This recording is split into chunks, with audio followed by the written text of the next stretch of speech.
Thank you. Good evening, everyone. It's very strange to see my face here, but that was me when I was going through chemo.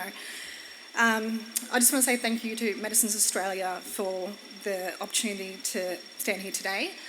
I'm here to share a very personal story, one that changed the course... Sorry, I'm going to start crying already. One that changed the course of my life forever, because nothing prepares you for the words you have with breast cancer. For me, cancer wasn't picked up straight away. I was misdiagnosed, like so many women around Australia. When I finally found the lump in the shower, everything moved very fast. I was suddenly thrust into a world of urgent decisions, and the outcome was clear. I would have a double mastectomy, chemotherapy, and radiation. From that moment, my body and my life changed radically. When faced with something so life-altering, my instinct was to learn, to read, to research. And in that research, while I was going through chemotherapy, I came across information about a new medication for my type of breast cancer. The medication had some phenomenal success rates overseas, and it was already available in various countries in Europe and America. It was sitting on the PBS, waiting to be listed here in Australia. At my next oncology appointment, I asked my oncologist about it, and my oncologist told me kindly that it wasn't yet on the PBS.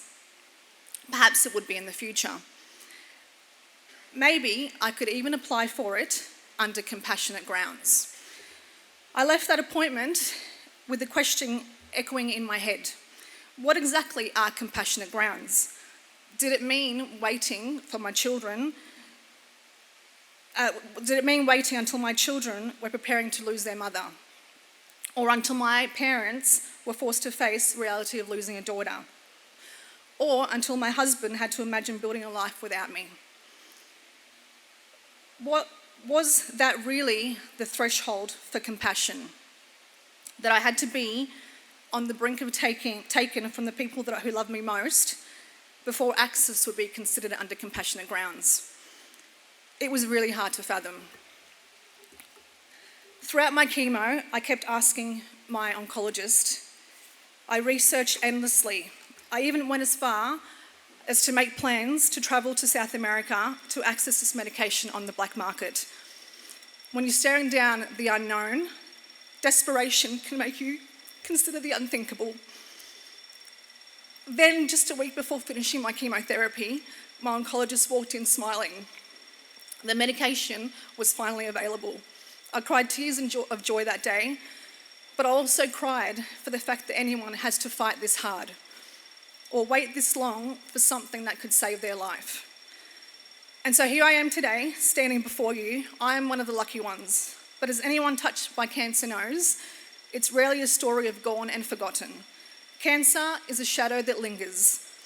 And for high-risk people like myself, I could once again be faced with needing another life-prolonging medication. It is me today, but tomorrow it could be your mother, your daughter, or your sister.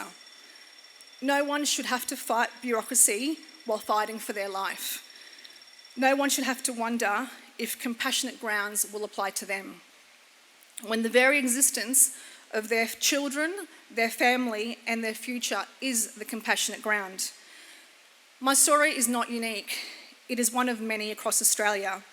But I hope in telling it here today, it reminds us that behind every policy decision, every approval process, and every delay, there is a human life waiting, a family waiting, and time for us and our families is everything. Thank you.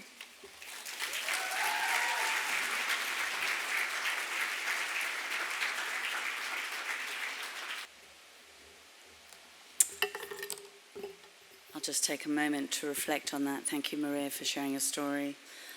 I'll also take a moment because you make me cry as much as anything, and so we all have to gather ourselves back and remember what we're fighting for.